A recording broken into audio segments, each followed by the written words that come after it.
Voilà, Ouais. ça commence. Enfin, en tout cas, moi j'ai le retour, c'est sûr que ça a commencé. Je sais pas si vous avez le Ah, retour Il vous. faudrait juste ton, il faudrait juste ton image, là. Il y a le live qui va T'as pas commencer, encore tu mis sais. cette vidéo, là. Mais le live a commencé. Il va se cacher. Le mec, il va se cacher de nous. Arrêtons de Le live dire il va des commencer, le bêtises. mec il va regarder ça, il va faire. Adieu. Ah, du Euh, coup, ils nous entendent en fait. Oui, mais c'est ce que je dis depuis tout à l'heure, ça a commencé. Vous écoutez pas en fait. Non. Allez, on va commencer gentiment. Bonjour les gens. Bonjour et bienvenue sur ce live de l'impossible que je viens de renommer impossible pour l'occasion, mais en fait il est tout à fait possible. Alors, j'expliquerai le pourquoi du live après. Là pour l'instant, on va faire un petit tour de table entre nous tous pour que, que vous vous présentiez. Alors on va dire honneur aux dames, donc battez-vous pour savoir laquelle commence. Moi Vas-y. Moi Vas-y, Vincent. Non, mais je disais ça pour dire du genre, moi, la femme. Bah du coup t'as gagné, tu commences. Ok. Non, alors je me présente, Vincent Moulin. Dear Science, j'ai commencé ma chaîne il y a 3 semaines sur tout ce qui parle de l'astronomie, du thème en lien avec l'espace et choses comme ça. J'ai aussi une casquette de Sacha parce que j'aime bien Pokémon. Et sinon, voilà. Enfin, je sais pas ce que je peux présenter de plus. Sinon que ta chaîne elle est bien et qu'elle sera Venez beaucoup. dans la description, parce qu'en l'occurrence c'était un petit peu la pièce rapportée sur ce coup-là, puisque tu n'as pas participé directement à ma première vidéo de la semaine dernière, mais tu y as participé indirectement puisque ta chaîne est un lien caché à l'intérieur de la vidéo. Alors, Ah, je, je spoil pas, je laisserai chacun chercher, ceux qui sont pas sur tablette, parce que sur tablette, tant pis pour vous. Donc du coup, c'est aux alentours des 1 minute 30, je vous laisse chercher. t'as donné trop d'indices là. T'as baissé un peu Voilà. ton micro, t'as demandé. Oui, normalement ça doit être bon maintenant. Alors je sais pas, confirmez-moi les gens dans le live avec le délai des 40 secondes. J'ai baissé de moitié là où j'étais. Normalement c'est bon. Je dis merci, mais est-ce que c'est bon? Est-ce que ça c'est suffisant? Mhm. Je vais laisser la parole du coup. Allez, on va laisser la parole à Létis. Le temps que les gens Alors, répondent. bon, bah, ok, bah, moi, c'est Laetice, donc, j'ai la chaîne de l'instrumentarium de l'insolite que j'ai commencé à peu près en mai. Et il n'y a pas beaucoup de vidéos parce que je suis pas très productive parce que je travaille à côté, mais je vais essayer de mettre un petit peu de collier. Donc, le but de la chaîne, bah, c'est de présenter, des instruments insolites. Et voilà. Voilà, voilà. Et du coup, la parole, on va donner notre langue au chat. Voilà. Donc moi c'est Charlotte et ma chaîne s'appelle Les langues de chat parce que je parle de sciences du langage, linguistique, de langue, un petit peu de communication, enfin tout ce qui tourne autour de ça, même avec des petits ajouts de psychologie, etc. si le sujet s'y prête et que le cœur m'en dit. Et voilà, donc ma chaîne existe depuis le mois d'avril et la prochaine vidéo sort très bientôt, normalement ce week-end. Voilà. Teasing, teasing. Et, et j'ai un Loclas en peluche. Ça Oh, n'a j'ai aucun j'ai un rapport. Pikachu. Retourne Pikachu. Ah oui. D'ailleurs, petite devinette, c'est quoi mon chapeau? Parce qu'il y en a beaucoup qui confondent. On va attendre les On a- réponses. C'est un j'ai le droit de chapeau de mettre- roue. Le son est bas, on dit. Bah, si le son général est bas, moi je peux pas l'augmenter Bravo. plus, donc augmentez de votre côté les gens. Alors les gens du live, là, normalement le son est à peu près homogène entre nous quatre. Mm. Donc si le son est bas, à part augmenter le son de votre côté les gens, je ne peux pas vous proposer grand chose, j'en suis désolé. Et donc la grande manquante de ce soir, Castor Moser, qui n'était plus disponible à cause de... on va pas balancer, mais bon, c'est à cause de Dave. À cause de troll, Voilà, c'est sa faute. Du coup, Castor n'est pas avec nous ce soir. Mais c'est pas grave, puisque sa partie, je suis capable de la remplacer au pied levé, puisque c'était une partie que j'avais préparée moi aussi, puisque j'aime bien ce petit animal dont on reparlera tout à l'heure, et dont normalement, si vous avez vu l'épisode, vous savez de quoi qu'il s'agisse. Ouais, donc elle est bien à Paris Manga, mais ce soir, il n'y a pas à Paris Manga. Ce soir, elle est avec Dave. C'est Dave qui l'emmène. Bien sûr, il va t'attaquer pour diffamation. C'est vrai, mais il va quand même t'attaquer. Il n'y a pas que Dave. Ça suffit, là, par contre, les gens vont avoir des images bizarres en tête. Donc, du coup, la petite explication du pourquoi, à partir de maintenant, alors je l'ai déjà dit un petit peu dans l'épisode, mais ça sera systématique. À chacun de mes épisodes du Végarou, il y aura dans la semaine qui suit un live qui reviendra sur l'épisode, mais pas que. Il aura aussi la vertu d'être un live comme un autre, donc possible FAQ, vous posez vos questions, on y répond au fur et à mesure. Là, pour l'occasion, je m'entoure des gens qui ont participé directement ou indirectement à cet épisode pour pouvoir en parler un petit peu plus. L'idée, en fait, c'est tout bête, c'est toute la saison 1, toute l'année dernière, en fait, je l'ai passé à avoir une grosse frustration de ne pas pouvoir vous dire toutes les recherches que j'avais pu faire et toutes les choses que j'avais pu découvrir. Et c'est vrai que pour moi, c'est la base de la chaîne, c'est ça, c'est je découvre des trucs, je les scénarise un petit peu et puis je vous les fais découvrir. Et il y a tellement de choses merveilleuses à découvrir que je suis toujours très frustré de ne pas pouvoir vous en parler plus. Donc l'idée du live, c'est ça, c'est pas, voilà, c'est moins scénarisé, c'est on balance les infos comme ça au fur et à mesure, on discute en mode discussion entre vous et nous. Et l'idée, c'est de profiter du fait qu'il y a 1h30, 2 heures pour aborder les différents thèmes. Donc voilà le pourquoi il y aura systématiquement tout le long de la saison 2, sauf si vraiment à un moment donné je m'aperçois que ça ne répond pas aux besoins ou quoi qu'est-ce, je ne sais pas, je décide de l'annuler, mais je suis parti pour faire un live systématiquement à chaque Végarou. Donc voilà pour planter le décor. Donc je vous propose de commencer sur les chapeaux de roue, en parlant directement de l'introduction en fait qui a servi pour cet épisode. Donc l'épisode a commencé donc le week-end dernier, la saison 2 a commencé le week-end dernier avec la lune, l'éclipse de lune, la lune sanglante, qui a eu droit. Alors je sais pas trop si de votre côté vous avez pu en voir beaucoup des prophéties de fin du monde, tout ça. Vincent, je pense que toi tu as eu droit.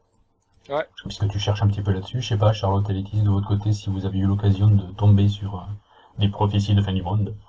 Oui, il y en a tellement en même temps que... Oui, il y en a une toutes les 4 matins, quoi. Mais celle-là était particulièrement importante, puisque c'est un événement astronomique très rare, puisque, du coup, je vais te laisser la parole, Vincent, pour que tu embrayes là-dessus, et que tu nous parles de cette merveilleuse chose qui est notre lune et son éclipse. Ça marche. Alors la lune de sang, qu'est-ce que c'est déjà? La lune de sang, c'est déjà une éclipse lunaire. Mais cette lune de sang était très particulière cette année parce que c'est un événement qui se passe environ 4-5 fois par siècle. Donc il faut savoir que les dernières à avoir eu lieu, c'était, je me souviens plus trop les dates, mais vers 1910, 1929, 1946, 1960 et quelques, 1982 la dernière, et celle-là en 2015. Donc la dernière à avoir eu lieu, c'était dans la nuit du 27 au 28 septembre 2015. Vous avez sans doute entendu parler de celle-là. Et il s'agit d'une lune de sang. Tout simplement, pourquoi est-ce qu'elle est si rare? C'est que c'est une pleine lune qui est de sang, donc qui est une lune rousse. Et j'ai l'impression que vous êtes débile avec ce chapeau là, mais c'est trop cool. Sinon, et sinon, donc c'est une éclipse lunaire, donc c'est le Soleil qui va, comment dire ça, le Soleil est là, la Terre qui est là, qui va mettre la lumière, sur du côté de la Terre, et quand la Lune passe derrière, ça va donner une teinte rousse à la Lune, ou rouge comme vous voulez, ce qui s'appelle une lune de sang. Et ce qui la rend spéciale, c'est que c'est une pleine lune et qui est aussi une super lune, c'est-à-dire qu'elle est 14% plus grande, parce que la lune, quand elle va autour de la Terre, elle fait pas un rond parfait, elle passe à des côtés peut-être plus proches et ensuite plus loin. Et ce qu'on appelle le périgée est ce qui la rend plus grande. Et le fait que cette lune soit aussi grande et rouge comme ça la rend extrêmement rare. Et la prochaine à avoir lieu, une lune comme ça, ce sera en 2033. Mais vous pourrez assister aussi à une lune de sang qui ne sera pas super géante, aussi une pleine lune, le 31 janvier 2018, si je ne m'abuse. Donc ce sera aussi une lune de sang. Pardon ? Ce sont bien les dates que j'avais aussi. Ouais, 31 janvier 2018, c'est la prochaine lune, mais elle sera pas géante, ce sera une lune une pleine lune normale comme ça, mais une super lune, ce sera en 2033. Ouais, ça paraît extrêmement Elle rare. sera aussi peut-être pas totale, puisque nous, sous nos latitudes, on risque de la... Elle sera, je pense, très basse sur l'horizon, donc on risque de ne pas la voir, sauf à certaines périodes particulières. Il me semble qu'elle sera plus visible dans l'océan Indien, si je me souviens bien de la zone de visibilité que j'avais vue de celle-là. Donc on aura peut-être l'occasion d'avoir un petit bout, mais c'est de notre point de vue à nous, ça sera sans doute une éclipse partielle. Mais Ouais. ça sera quand même très joli et à voir parce que c'est pas tous les 4 matins. Non, c'est pas tous les 4 matins, c'est vrai. Et je me suis renseigné aussi, c'est tout le temps des pleines lunes. Quand les lunes de sang apparaissent, c'est tout le temps des pleines lunes. Donc t'avais raison, ouais, Végrou, t'avais raison. Pour ça. Et donc, Et donc ça... les lunes de Sam, à ne pas confondre avec là je rebondis sur l'épisode 10 que j'avais fait de la saison 1, de la lune rousse, qui est celle qui vient après Pâques, qui, elle, va être une lune rousse avec un R majuscule, puisque c'est le nom de ce mois-ci en tant que lunaire, alors que le terme lune rousse minuscule, c'est vraiment la couleur rousse que va prendre la lune à chaque fois qu'elle va être occultée, donc par une éclipse lunaire, ou qu'elle pourrait être occultée aussi d'une autre manière, puisque le phénomène en fait de rouge, cette couleur rouge, c'est un simple truc de diffraction de la lumière.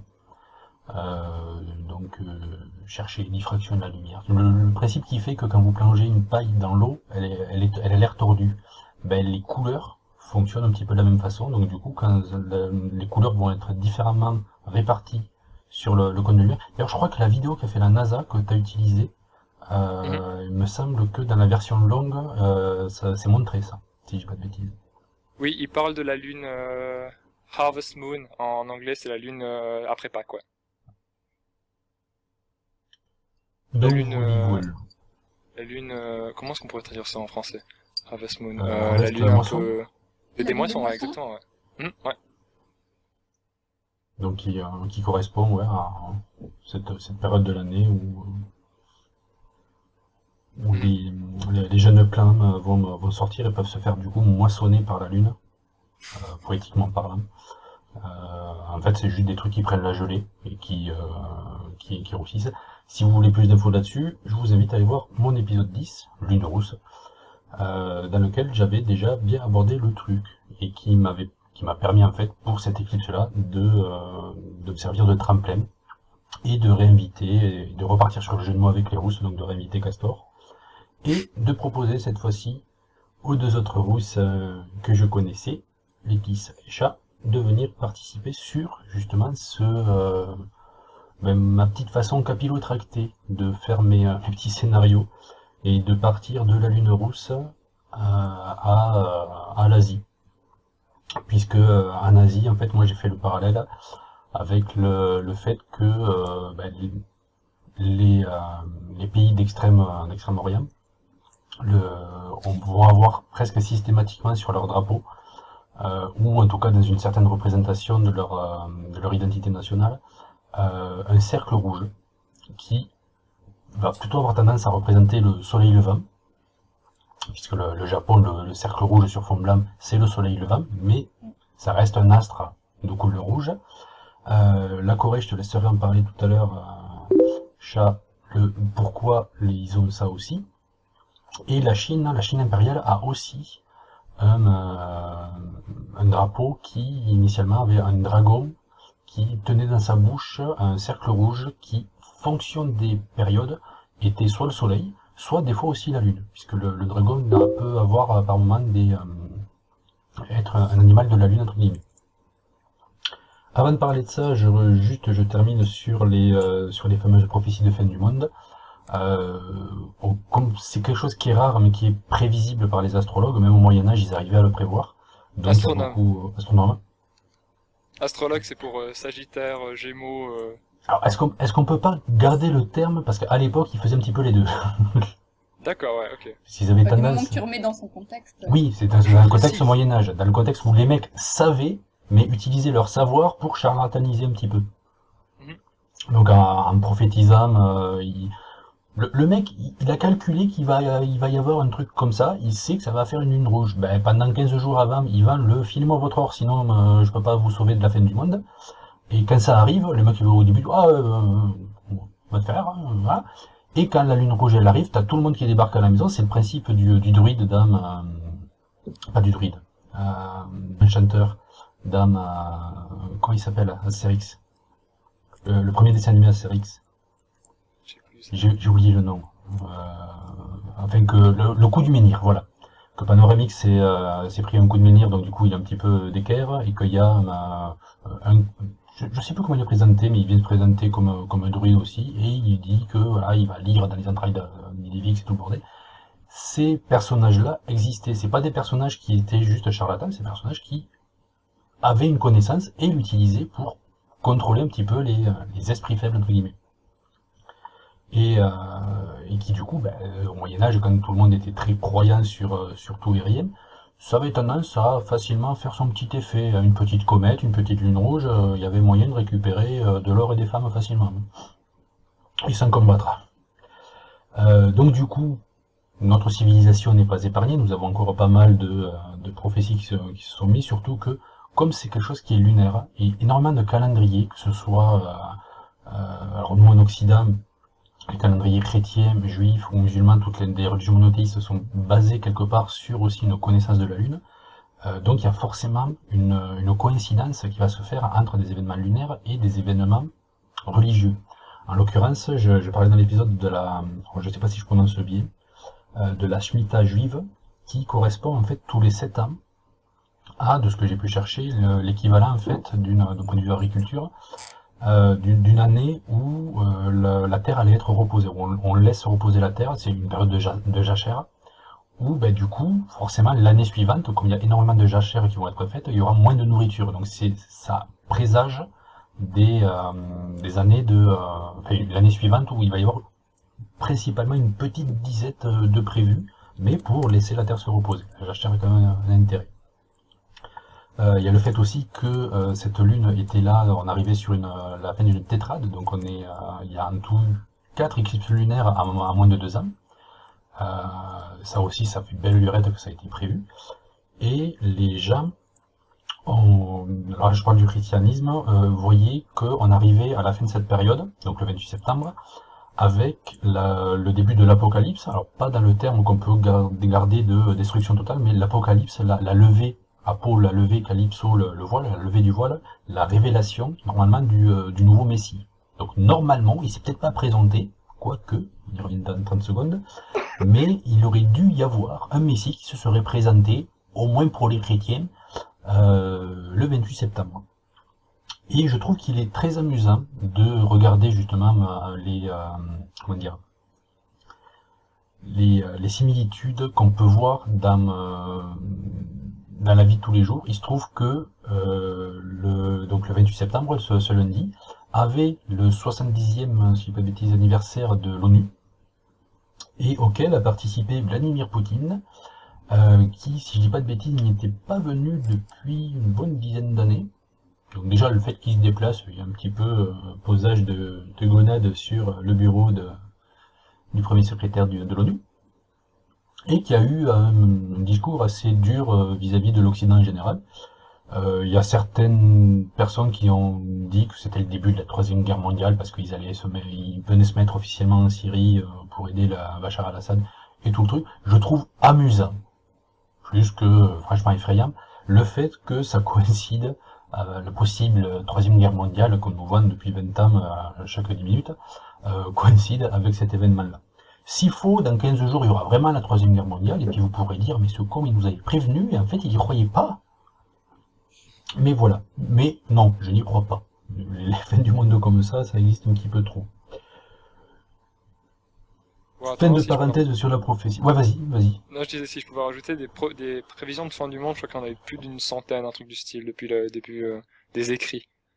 Oui, ils sont déçus parce que ça se passe. Du coup, c'est dommage pour eux. Oui, tout à fait. Donc voilà. Du coup, embrayons sur la suite de cette lune rousse. J'en étais parti donc au drapeau asiatique et j'avais décidé de faire l'épisode sur l'Asie et en l'occurrence commencer par la Corée, puisque avec ce 28 septembre, 27-28 septembre, coïncide avec une fête de la lune qui est aussi fête de la lune en Chine. Mais là, je donne la parole Asha pour nous parler de cette fête de la Lune en Corée. Donc, si moi j'ai parlé de Corée dans la vidéo, c'est parce que je suis en études de coréen. Donc, c'est un pays que je connais assez bien en général, un peu plus que la majorité des gens, on va dire. Et donc, du coup, j'avais parlé du Gangnam Sule, qui était une danse faite par des Coréennes pendant la fête de Chuseok. Mais j'ai pas vraiment parlé de cette fête, enfin, vraiment très très rapidement. D'accord, donc je vais essayer de parler plus fort. Est-ce que si je me mets plus près du micro, ça va mieux? Bon. Et donc, du coup, donc cette fête de Chuseok, bah, je me suis dit que je pouvais vous en parler un petit peu plus. Donc, c'est une fête qui est fériée pour les Coréens pendant 3 jours. Donc, c'est le 15e jour du 8e mois lunaire. Et donc, enfin, qui est un jour férié, ainsi que la veille et le lendemain. Donc, c'est une grosse fête de famille qui font depuis ouais, peut-être plusieurs centaines d'années. Et donc, désormais, donc, comme c'est la grosse fête de famille, il y a énormément de gens qui retournent dans leur ville natale, qui sont souvent dans la campagne, et donc ils quittent les villes. Donc, il y a des très gros flux, etc., de migration à l'intérieur du pays, si je puis dire. Et, euh, et comment? Et il y a pas mal de célébrations autres, du coup, que le Gangang Sule pendant cette fête. Donc il y a un truc qui s'appelle le Shirum. Et Shirum, c'est la lutte, enfin, de la lutte coréenne, qui est sur un terrain sablonneux, enfin, et circulaire, etc. Donc un peu, si vous voulez, comme des sumos, mais en un peu moins gros, quoi. Donc voilà, c'est la meilleure comparaison que j'ai trouvée. Ils en ont aussi des sumo, mais c'est la contrefaçon. Voilà, En Corée, ils sont pas finis. bah, c'est aussi, enfin, il y a des vraies classes en fonction de ton poids, etc., il me semble. Et c'est l'un des sports nationaux aussi, donc fierté pour les Coréens. C'est leur petit truc à eux. J'ai pas parlé non plus, enfin, que très rapidement, du rite aux ancêtres, qui s'appelle Chare. Et en fait, en Corée, il y a une grosse tradition chamanique. Donc en fait, en plus du bouddhisme et aussi du protestantisme qui est très fort en Corée maintenant, donc il y a toute cette tradition chamanique où la terre aurait été créée par à la fois le ciel, la lune, la terre, enfin différentes forces comme ça. Et donc les chamans, quand c'est Chuseok, vont essayer de rendre hommage aux ancêtres avec la famille en faisant Charye, qui est donc le culte. Donc ils vont dresser une très grande table sur laquelle ils vont placer différents plats. Donc de façon très organisée et codifiée. Donc j'arrive pas à me rappeler parce que c'est trop long, mais c'est du genre en premier il faut mettre une poire, puis en deuxième il faut mettre, je sais pas, les raisins confits, etc. Donc voilà, donc toute cette nourriture pour en fait l'offrir du coup aux ancêtres et avoir de bonnes augures, etc. et qui continuent à veiller sur la famille. Donc on a cette table d'offrande, voilà, donc c'est la photo tu l'as mise. Donc voilà, donc tu as aussi comment dire, toute une cérémonie de gestes à accomplir. Donc d'abord il faut ouvrir la cérémonie, puis accueillir les ancêtres, leur présenter la nourriture, etc. On met enfin aussi de l'encens. Et donc c'est plusieurs étapes, ça dure quand même un bon moment. Et à la fin, heureusement, ils ont quand même le droit de manger la nourriture qu'ils ont préparée. Et enfin, en général, les restes vont être offerts aux voisins. Donc du coup, aussi pour rester un peu dans le partage. Donc voilà, c'est les grandes étapes de Chuseok. Il y a aussi le nettoyage des tombes. Du coup, c'est un peu en même temps leur 11 novembre à eux. Et voilà. Je sais pas si vous avez des questions, un peu comme Noël et les 12 mendiants. Si je dis pas de bêtises, c'est pas les 13 mangas? Je ne sais pas. Alors, c'est une. Alors, vous ne connaissez peut-être pas. C'est une. Oui, le 1er novembre. Pardon, 1er novembre. Non, c'est pareil, j'arrête. On n'est pas à 10 jours. Les 12 ou les 13 mangas, je suis quasi persuadé que c'est les 13 mangas. C'est en fait, c'est en Provence, c'est un repas qui est offert aux mangas, justement, le soir de Noël. Au moment de partir à la messe de Noël, les gens ont préparé sur la table 12 ou 13 plats, qui sont principalement, alors c'est des amandes, des noisettes, des figues sèches, enfin, c'est des trucs faciles à juste piocher et repartir avec.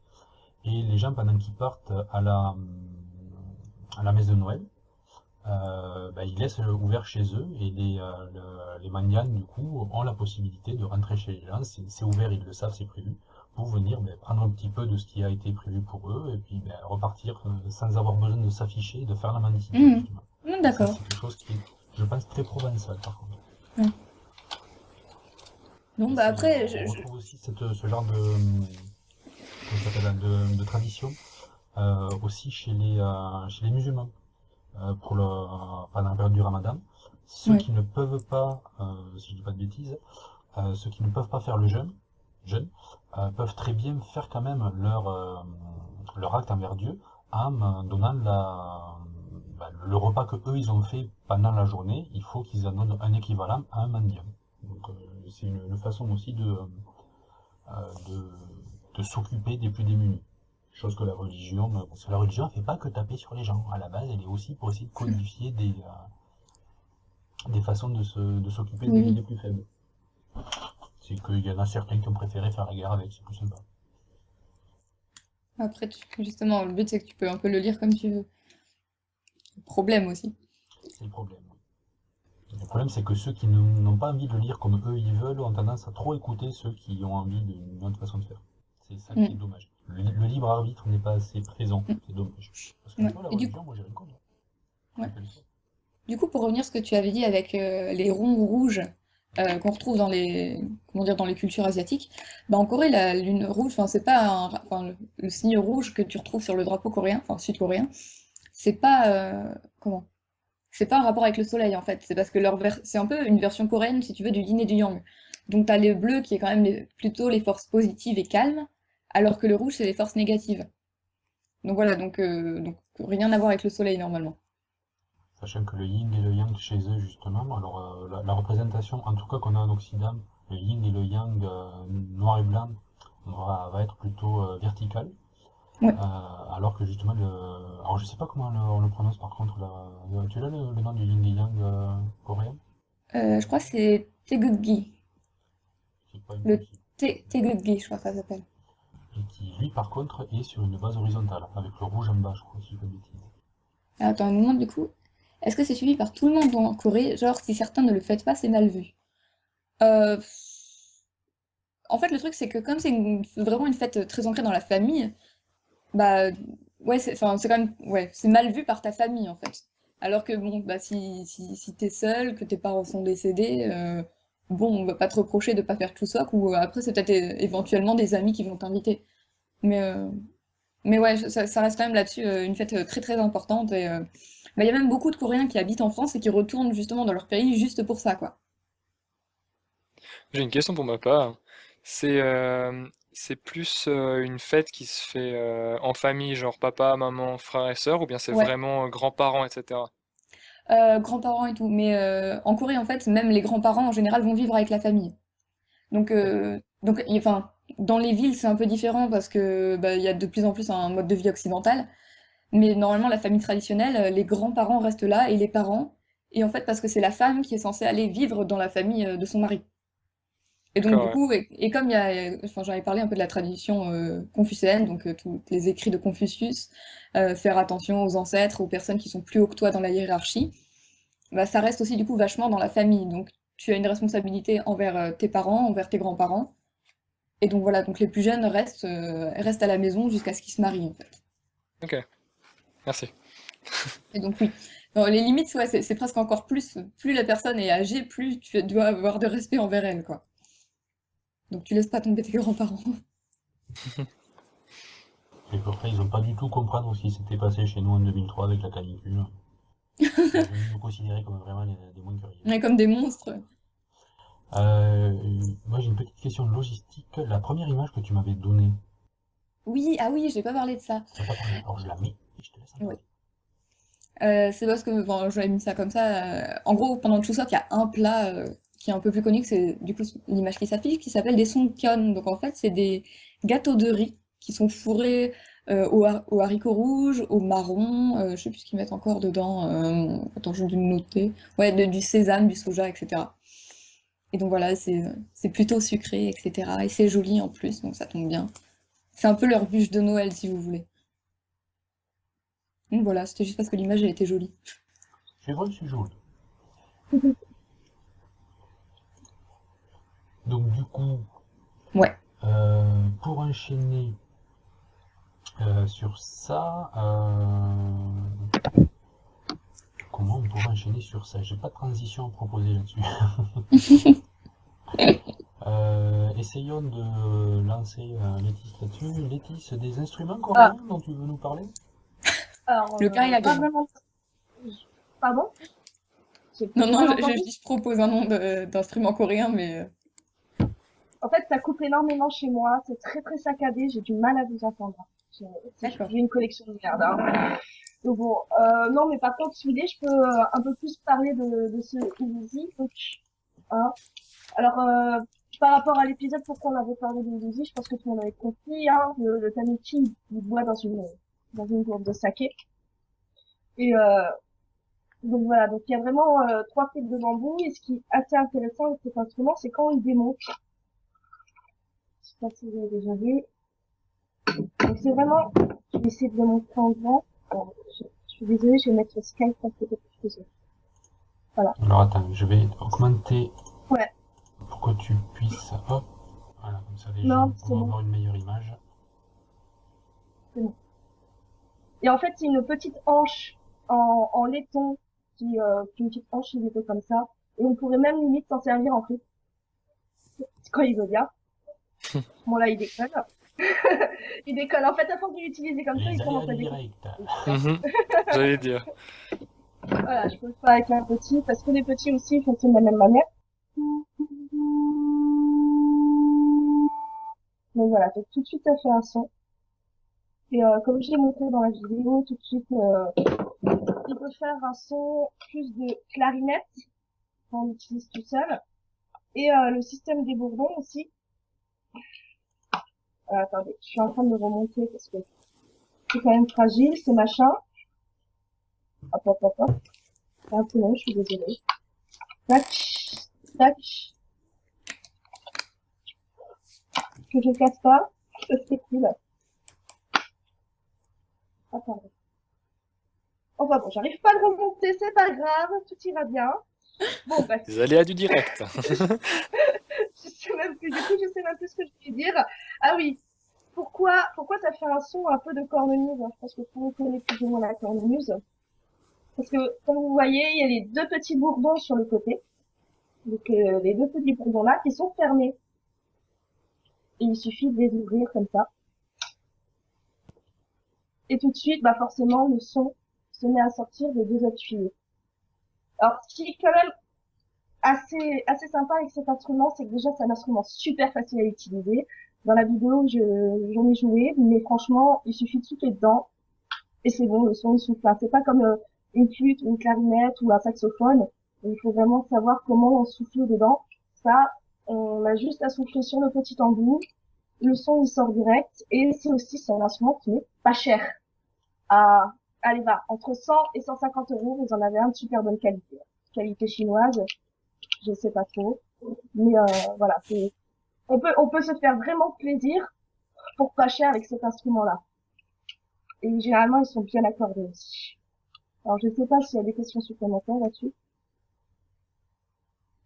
Que les gens n'hésitent pas à poser des questions, même si les questions elles sont pas, elles vous viennent après, n'hésitez pas à les poser, voire des fois à les reposer parce qu'on les a peut-être pas lues du premier coup. Oui. Ouais. On va répondre à toutes les questions. Alors, on me demande où est-ce qu'on les trouve. Alors, bon, c'est un peu compliqué ça. Celui-là, j'ai trouvé sur un marché médiéval. Parce que je fais souvent le tour des marchés médiévaux. Ça se trouve pas facilement en magasin de musique, mais sinon sur internet, je crois, j'en ai vu à Thomann. S'il y a quelqu'un qui connaît ce site, je vérifie. Non, je dis des bêtises. Et par exemple, il y a un magasin qui est à Lyon, qui s'appelle Pic et Bosch, et qui en vend. Voilà, c'est très simple. Et d'ailleurs, cet instrument possède également une méthode, la seule méthode qui existe, parce qu'elles sont toutes en chinoise. Enfin, en chinois, pardon. Excusez-moi. Donc c'est la seule méthode qui existe en anglais, ce qui est quand même plutôt agréable pour apprendre à jouer des airs traditionnels irlandais. Voilà, sur un instrument chinois, c'est parfait. Mais il y a quand même des airs chinois. Donc bon. Alors, je vais retourner sur le live. Est-ce qu'il y a des questions par rapport? Alors, en l'occurrence, dit-elle, qui demandait au niveau du placement de doigts, c'est comme la flûte. Ouais, Et on te... c'est un peu comme la flûte, hein. C'est exactement, c'est vraiment pas compliqué cet instrument. Il est très très facile à apprendre, hein. Alors, quel est le nom des marchés médiévaux? Bah, un peu tous les marchés médiévaux. Celui-là, par exemple, je sais pas si quelqu'un il connaît Provins, les camps médiévales de Provins. Donc, je l'ai acheté là-bas. Il y a toujours un petit marchand qui se promène partout. Mais ils sont généralement sur tous les marchés médiévaux si vous aimez bien les fêtes médiévales. Donc, voilà. Je fais Et après, redevenir petite. ah, ouais. Oh mon Dieu. Désolé. Oui. Provins, alors Provins, c'est vers Paris. Je crois que c'est à 1h30 de Paris. Et au mois de juin, il y a la fête, une grande fête médiévale. C'est assez sympathique d'ailleurs, ceux qui aiment bien cette ambiance-là. Ah bah voilà, super. Donc généralement, il y a toujours un marchand qui fait toutes les fêtes médiévales là-bas, et il en a plusieurs, il en a vraiment plusieurs. Celui-là, par exemple, de base, il coûtait 120 €.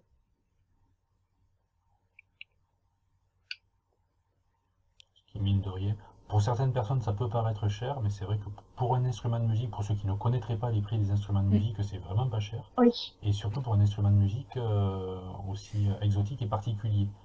Euh, Oui. enfin, tu m'aurais balancé en disant c'est pas cher, ça coûte que 500, ça m'aurait presque pas choqué. Alors que moi-même, je suis pas du tout de la Ça, musique, mais oui. c'est normal que des instruments de musique soient chers. Bah, par exemple, pour prendre une guitare, déjà, pour commencer à avoir une bonne guitare, c'est dans les 500 €. Et ça, c'est top qualité 120. 120, 150, il y a pas plus cher. Donc, bon, c'est vraiment pas cher. Voilà. Donc voilà pour les instruments de musique. C'est quand même beaucoup plus, hein, pour une bonne guitare sèche.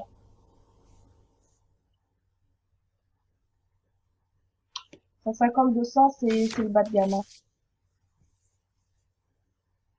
Donc on te demande si au niveau esthétique, il y a des versions différentes. Au niveau esthétique, Ouais, non, niveau pas esthétique. vraiment. Ah oui, alors, on voit une sorte de peinture bleue. En fait, généralement, ces gourdes-là de la province yunnan, elles sont gravées.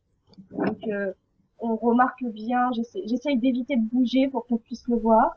Attends, j'augmente Pas à la facile. bouge pas. Ouais. Enfin, si tu peux, comme ça les gens vont mieux voir.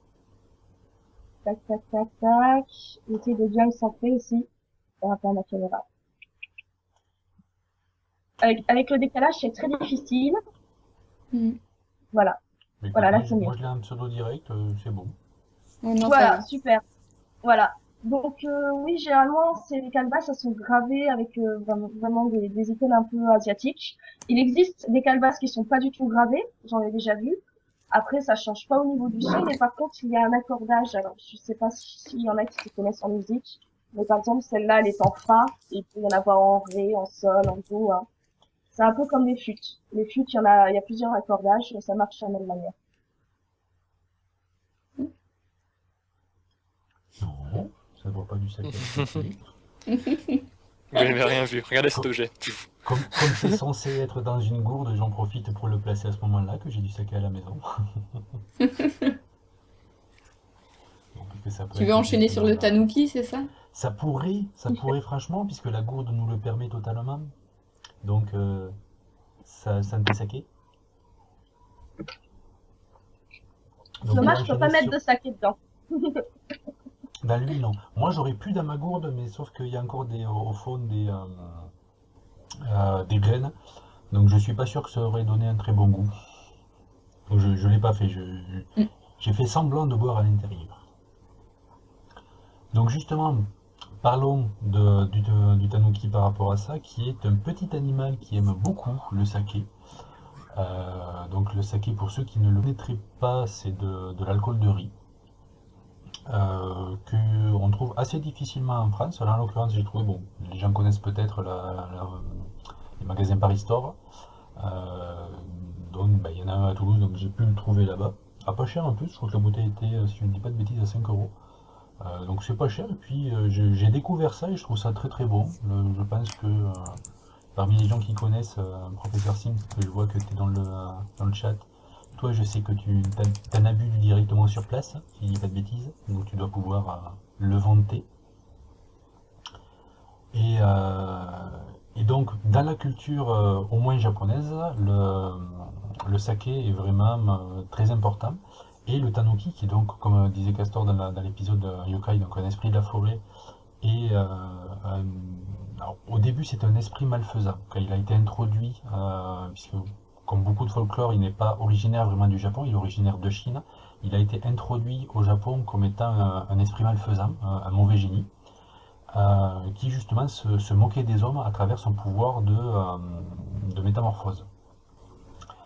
Et il a petit à petit pris un côté un petit peu de bonhomie, où il faisait des blagues, mais pas de façon méchante. Alors je sais que si je dis pas de bêtises, le léprechaun irlandais, qui lui aussi à la base est plutôt une créature un peu malfaisante, mais qui petit à petit est devenu juste celui qui fait des blagues. Euh, je pense qu'en l'occurrence, Titel dans le chat peut valider ou pas ce que je viens de dire. Donc dans la même idée, le tanuki est devenu un animal porte-bonheur, au même titre que donc je dis pas de bêtises, que je le prononce bien au moins, le maneki neko, qui est le petit chat, qui est aussi un symbole un porte-chance et de prospérité au niveau du Japon. Et c'est souvent que du coup dans les magasins, celui-là, quand tu me montres chat, qui va avoir tendance à être utilisé vraiment comme porte-bonheur. Alors je sais que si c'est la patte gauche qui est levée, ça veut dire quelque chose. Si c'est la patte droite, c'est au niveau des magasins, je crois que la patte gauche, c'est pour attirer des clients, pour avoir plein de clients dans les magasins. Et la patte droite, c'est oser qu'on ait des clients ou pas, mais il faut que la boîte elle marche. Donc c'est plutôt la patte droite, c'est je veux votre fric. La patte gauche, c'est rentrez gentil client, je suis gentil, venez même si vous achetez pas. Il y a aussi une symbolique de ce côté-là. Et c'est pour ça que du coup, j'en ai profité pour ressortir mon petit Gustave, qui avait pu être vu dans l'épisode pilote de la saison 1, qui s'appelle Gustave, pour ceux qui ne le savaient pas. Donc c'est Corentin, je ne sais pas s'il est encore là, Corentin, dans le live, qui avait eu l'immense honneur de pouvoir le nommer, puisque, alors je ne sais plus comment je t'avais fait gagner ça, mais voilà, tu avais gagné le droit de pouvoir nommer le chat, je t'avais juste donné ton consigne, il faut qu'il y ait un VG dedans. Tu m'as trouvé Gustave, c'est nickel. Donc le tanuki, comme le maneki neko, et aussi comment ils s'appellent les renards, les kitsune, sont des animaux porte-bonheur, et qui sont très présents dans la culture asiatique. Et en l'occurrence pour le tanuki, comme le disait Castor Moser, c'est un animal c'est un chien qui a la particularité d'avoir un scrotum particulièrement imposant. Et du coup, ce qu'il faut savoir, c'est que au Japon, le mot couille en lui-même, qui se dit kintama, si je le prononce pas trop mal non plus, littéralement les boules dorées, les boules d'or ou les boules d'argent. Alors je sais plus lequel veut dire boule, lequel veut dire le métal précieux. Va être quelque chose qui est très voilà, c'est un porte-bonheur, c'est le principe de prospérité, de fertilité de l'animal qui essaie d'être repris en tant que porte-bonheur dans la vie de tous les jours.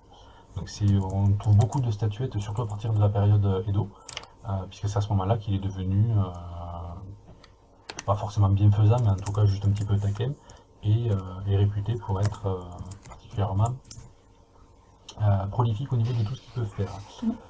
On a des remarques dans le chat, hein, Ouais. si t'as pas vu. Je les vois pas parce que du coup j'essaie de pas les lire pour éviter de me perdre mon fil. Donc si vous en avez vu des particulièrement bien, n'hésitez pas à le Voilà, dire. c'était pour revenir sur ce que tu avais dit sur les léprechaunes. Ouais. Donc on te dit qu'il y a bien une version méchante du léprechaune.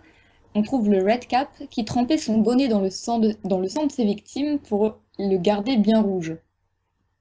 Je me souviens d'illustrations quand j'étais au collège, justement sur les bêtes mythologiques un petit peu partout dans l'Occident, qui pourraient presque faire un truc pour le bestiaire de Castor.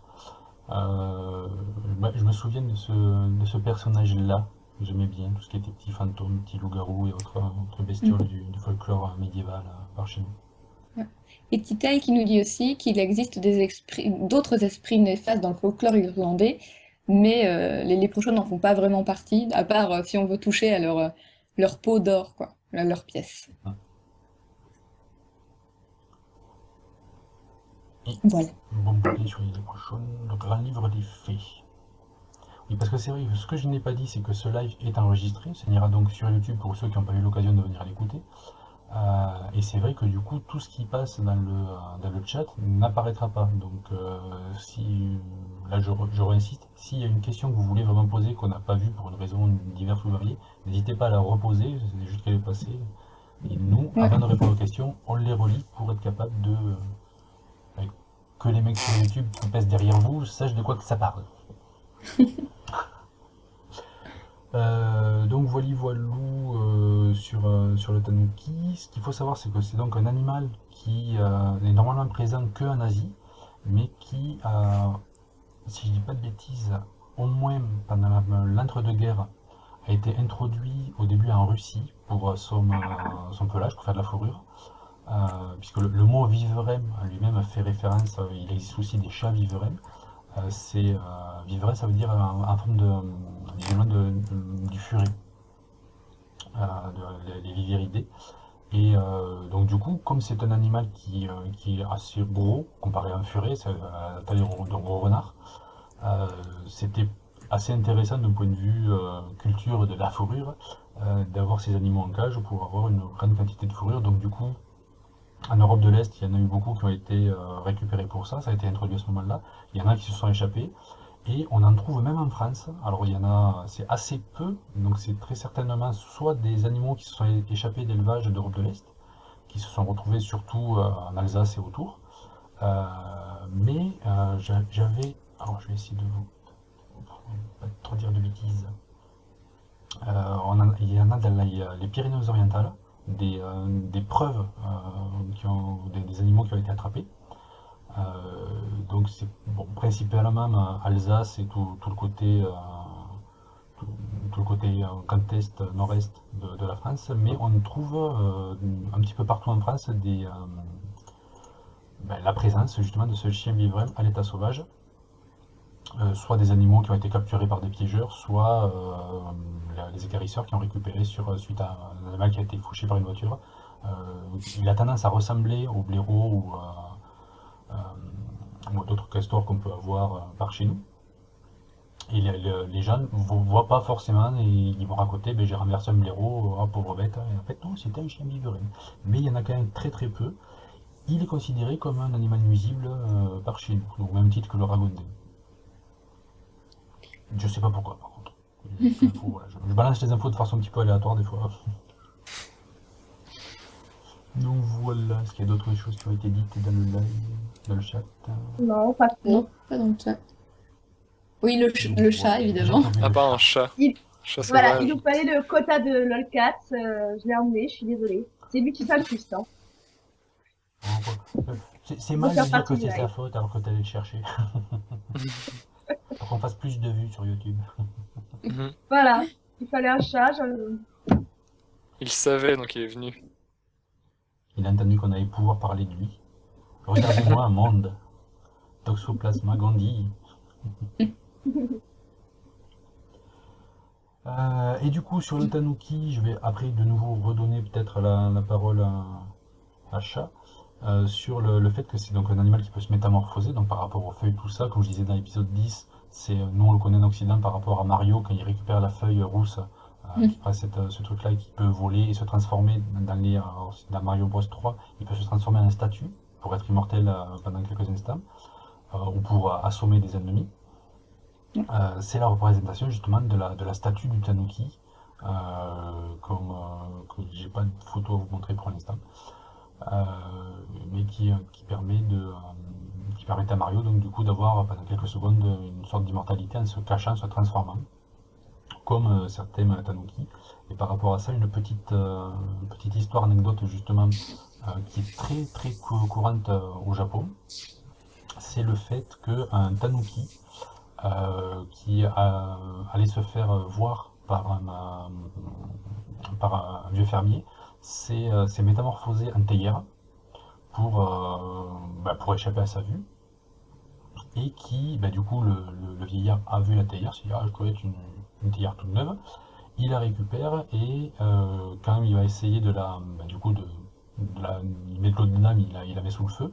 La théière, du coup, le tanuki laisse ressortir ses pattes, et que les pattes, donc c'est une théière avec des pattes de tanuki, et qui commence à partir dans tous les sens, et qui, du coup, il lui arrive plein de petites mésaventures par rapport à ça. C'est un conte plutôt pour enfants, pour le coup. Enfin, après, ça dépend des versions. Il y a des versions qui sont un petit peu plus trash, où le tanuki, il est cramé. Et qui, par contre, dans la version la plus populaire, le tanuki et le vieil homme, du coup, deviennent amis. Et il s'en sert sur les marchés comme montreur de chasse avant ou des trucs comme ça, voilà, où le tanuki, qui s'est lié d'amitié avec le vieillard pauvre, lui permet de continuer à vivre à travers justement cette activité de montreur de tanuki transformiste. Donc voilà. Pour nous, ça peut paraître pas grand-chose comme ça, mais c'est très important au Japon, puisque ça fait vraiment partie de la culture, comme nous on peut avoir Blanche-Neige ou d'autres trucs. C'est très présent dans les contes pour enfants. Et toujours par rapport au scrotum, donc aux couilles de tanuki, c'est très très utilisé, comme on a dit dans l'épisode, pour soit s'en servir d'arme, s'en servir de filet de pêche. Donc ce côté, il n'y a pas le côté sexuel finalement du scrotum. Autant le pénis, oui, est forcément associé à l'acte de procréer. Mais le scrotum en tant que tel, en tout cas chez le tanuki, c'est pour ça que c'est pas vulgaire au Japon, n'a pas le côté sexualisé, comme on pourrait le voir par chez nous. Donc c'est pour ça que je m'amusais aussi avec le côté couille de tanuki, et en l'occurrence justement la recette de recteur qui n'est pas encore faite complètement, qui vont être, je vais vous montrer l'image, alors c'est pas celle-là, c'est celle-là, voilà, des couilles de tanuki. Alors en l'occurrence, petit spoiler, je vous le dis, ce ne sont bien évidemment pas des couilles de tanuki, je n'ai pas trouvé le chien viverain qui voulait bien me prêter ses gonades. Ce sont justement, par rapport à la gourde, c'est de la courge que j'ai récupérée, juste creusée en boule, qui ont été macérées pour faire honneur à la cuisine coréenne, que tu m'avais confirmé, Chat, qui utilise beaucoup du piment et de l'ail. Du coup, de l'ail et du piment qui a été mélangé là-dedans. Ça, c'est parti à la poêle, frit, puisqu'il frit beaucoup là-bas. Et j'ai fait flamber ça au saké, parce que la petite chose que je trouvais très rigolote aussi, par rapport à de faire le lien avec la fin du monde. Hop. Ah il y a bol de riz qui arrive juste pour la chine. Ah ça tombe vachement bien, tiens, on parle de riz. Bol de riz, pas bol de riz. C'est mon petit doigt à moi, ça. C'est le mot pour l'invoquer. En parlant de série d'invocation, justement, donc par rapport au côté fin du monde, tout ça, il y avait ce côté, alors je pense que vous avez reconnu dans le pentacle, parce que ça forme un pentacle, le logo du loup-garou, les petites, donc les demi-lunes qui sont en référence à la lune, les triangles inversés qui représentent un chamanisme alchimie, la puissance de la terre, et les petits symboles phi qui sont l'énergie spirituelle. Donc voilà, je vous informe que je n'ai réussi à invoquer ni Cthulhu ni autre bestiole. Par contre, j'ai essayé, et puis vous verrez dans la recette qu'en faisant cramer en faisant flammer le truc, j'ai essayé d'invoquer des trucs des enfers, mais ça n'a pas marché. Du coup, maintenant on a faim. C'est l'objectif. Je fais du teasing sur mes prochains trucs. Vous voulez faire du teasing aussi. Est-ce que tu comptes faire justement toi, alors c'est pas trop, ça finit sur une langue, mais de la cuisine coréenne? Non. J'ai pas encore ça au programme. Peut-être si, je sais pas, si j'ai une recette qui me passe par la tête comme ça, mais ce serait plutôt sur une chaîne secondaire, pas sur ma chaîne principale. Si je parle de Corée, ce serait plutôt justement par exemple de l'alphabet coréen ou de la grammaire coréenne, mais voilà quoi, un truc en rapport quand même un minimum avec ma chaîne. C'est ça le problème quand on fait un truc un petit peu trop spécifique. Là, Oui, Niki, elle est bloquée, elle est obligée de faire des instruments à chaque fois. Toi, Vincent, tu vas être obligé Ça me d'être dérange dans pas. l'astronomie. Actualité avec l'espace ou astronomie, ouais. Nota, lui, il est Bah, bloqué avec ça l'histoire, fera et le des jour où il va chaînes faire de la géographie, rajoutées il est comme bloqué. ça. On fera des chaînes annexes. C'est pas Oui, on grave. fera des chaînes. Alors que moi, tu vois, je peux parler de tout. C'est même des trucs que Et j'ai pas n'importe prévus. quoi. C'est souvent n'importe quoi d'ailleurs. C'est surtout n'importe quoi. Après, rien n'empêche de faire une vidéo hors série de temps en temps, hein. Oui, mais c'est juste que moi, je fais que des hors-séries. C'est Hors-série le, mal. le principe de chaîne.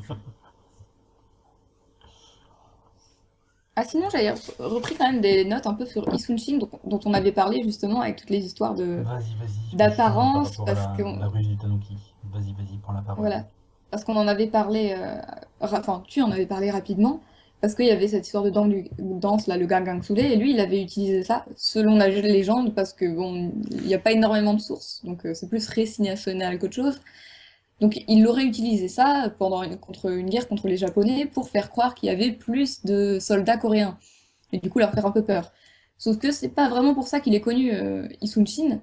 Donc c'est vraiment, enfin, au niveau de la Corée, quelqu'un de très très connu, vu que c'est vraiment un héros national, c'est leur Jeanne d'Arc à eux, qui fait vraiment partie du coup de l'idéologie aussi politique évidemment, et qui est connu parce qu'il a inventé les bateaux tortues. Donc en fait, il s'est inspiré des bateaux des Japonais qui, justement, eux voulaient attaquer la Chine en passant par la Corée, sauf que le roi de Corée, ça lui plaisait pas trop. Donc voilà, donc le bateau tortue en question. Donc lui, ça lui plaisait pas trop qu'ils viennent traverser son pays. Donc il les a pas laissés passer et les Japonais ont commencé à faire aussi la guerre à la Corée.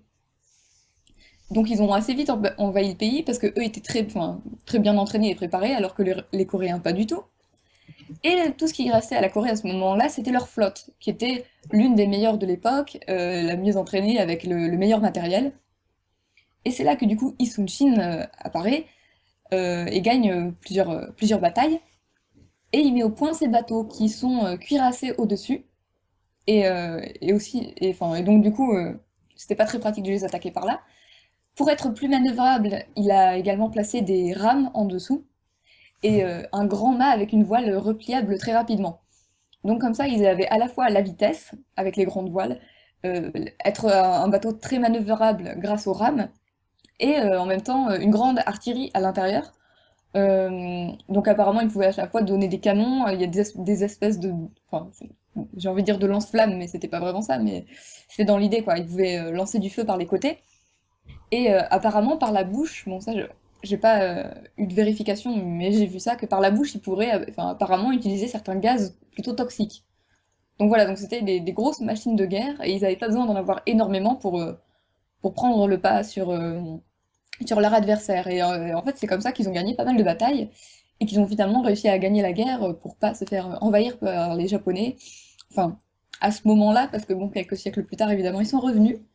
Mais voilà, donc c'était la grande histoire de Isunshin et ses bateaux tortues, qui sont très très connus en Corée. Et donc on peut même retrouver une grande statue de cet amiral dans le quartier de Gwanghwamun, donc un quartier très très touristique, une très grande avenue, où voilà, on trouve sa grande statue avec dessus représenté les fameux bateaux tortues. Le William Wallace de l'époque. Voilà. Donc du coup, j'ai pas eu le temps de lire en même temps ce qu'il me disait. Nanana. Donc voilà, ok, il parle de baguettes. Les bateaux Samsung aussi. Les bateaux Samsung. Ouais, c'est encore différent là. Oui, bah justement, ils ont dans Age of Empires, le problème c'est ils les ont représentés très lents ces bateaux, alors qu'au contraire c'était des bateaux très très rapides. Donc c'est un peu une erreur historique, mais bon. Après pour le jeu, voilà, ils ont bien dû adapter. Bah, c'est vrai que le gameplay aurait été un petit peu abusé justement dans Oui, Age voilà, of. Si en plus quelque chose qui est super ce serait le putain, cheat quoi. bah, tu sais, c'est comme la voiture qu'il y avait. Je, je sais plus comment elle s'appelait cette voiture, quel était le cheat code pour l'avoir. Mais ça aurait été particulièrement puissant. Et pareil dans la civilisation où on peut jouer donc c'est une meilleure civilisation où on peut jouer la Corée. Mhm. C'est aussi l'unité maritime Ouais. spéciale et qui elle a la particularité de ne pas pouvoir aller par contre dans les cases d'océan. Donc c'est forcément quelque chose qui est Ouais, ouais. côtier,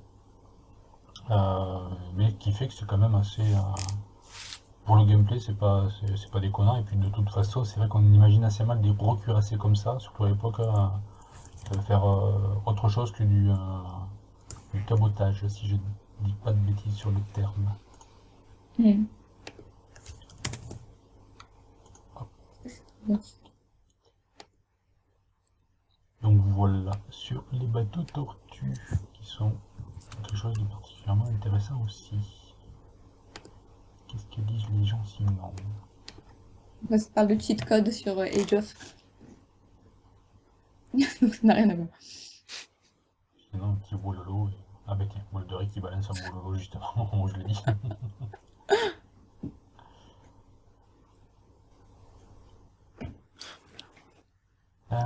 Est-ce que j'ai montré toutes les images? Oui, j'ai montré toutes les images. Les grandes questions. Écoute, j'ai envie de dire maintenant, est-ce qu'on a fait le tour de... On a fait le tour de ce qu'on voulait aborder. Bah, à moins que les gens aient Est-ce des que toi, questions. Laetitia, t'avais d'autres trucs à apporter sur Pas spécialement pour le moment. sur les petits struments? Sinon, moi, ce que je voulais dire aussi par rapport à la... Là, je vais en profiter, c'est l'instant pub aussi pour les copains. Par rapport à ma vanne pourrie sur les chapeaux de roue.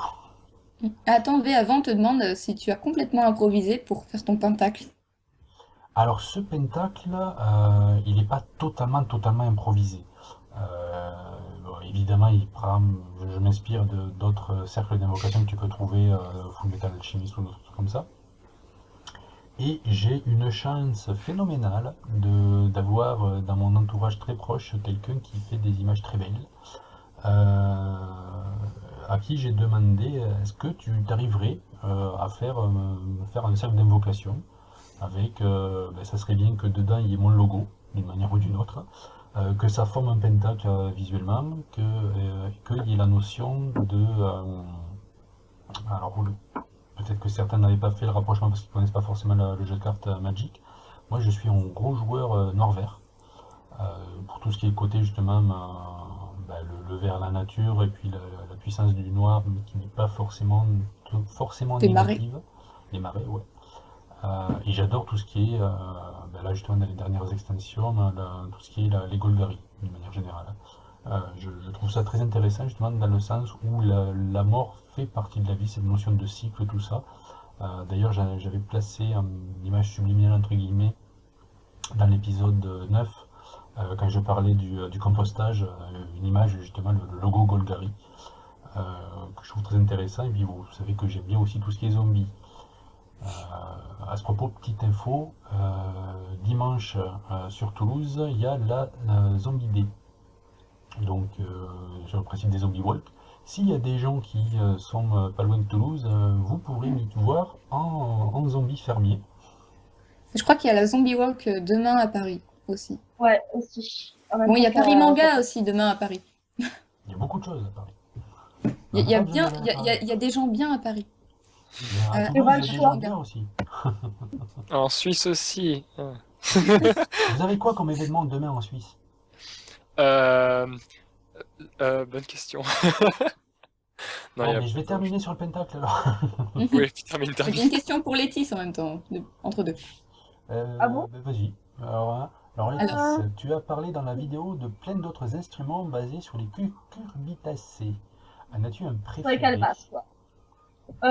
Franchement, mon préféré, c'est la kora, pour en avoir vu une en vrai. C'est vraiment un instrument qui est magnifique. Donc la kora, en fait, c'est un instrument africain, c'est un des premiers que j'ai parlé, et c'est une harpe africaine. Donc, ouais. Et j'ai gratouillé rapidement parce que c'était pas la mienne, mais c'est vrai que c'est un instrument magnifique, la kora, qui mérite d'être connu, et peut-être que je ferai un épisode là-dessus. On verra bien. Est-ce que tu as eu l'occasion de jouer avec d'autres encore? Pardon? Est-ce que tu as eu l'occasion de jouer avec d'autres? Donc là, tu as répondu par rapport à celui-là. Est-ce qu'il y en a d'autres aussi que tu as pu jouer avec? Bah oui, la senza et la kalimba, parce que bon, je suis prof de musique et j'enseigne aux petits, donc la kalimba, c'est le piano à pouce qu'on appelle voilà, par chez nous.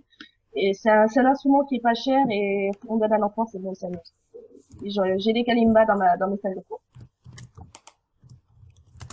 Après sinon, les autres, le bureau, instruments basiques, mais sinon les autres, je les ai découverts en fait en faisant les recherches.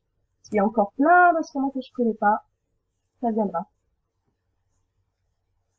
C'est ça qui est bien, il y a toujours des choses à découvrir. Ah, mais en plus, là-dedans, je crois que je suis pas prête de faire le tour, là. Homo sapiens fait des instruments avec tout et n'importe quoi depuis très très longtemps. T'as même pas forcément besoin d'aller chercher dans des trucs très vieux pour Oui, voir oui. des choses Alors, bien sympathiques. bah, par exemple, le premier instrument que j'ai parlé, il a 20 ans. Donc, c'est assez récent. J'aimerais parler aussi d'un autre instrument que j'ai dans ma collection qui est en bambou lui aussi et qui a 20 ans. C'est un espèce de saxophone en bambou qui s'appelle le Warful. J'aime beaucoup ça.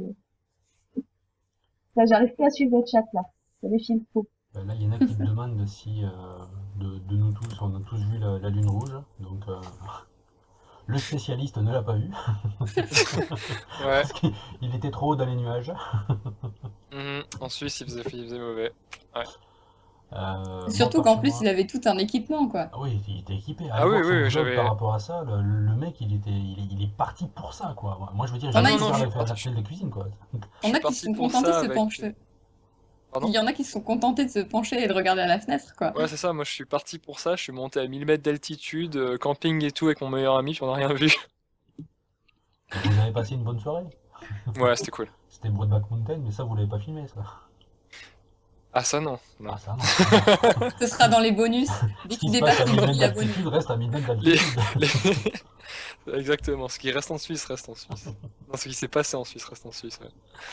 Ou alors ce Ça, on sera a pour gardé les pour nous. tipeurs. Tu fais un ticket pour les tipeurs.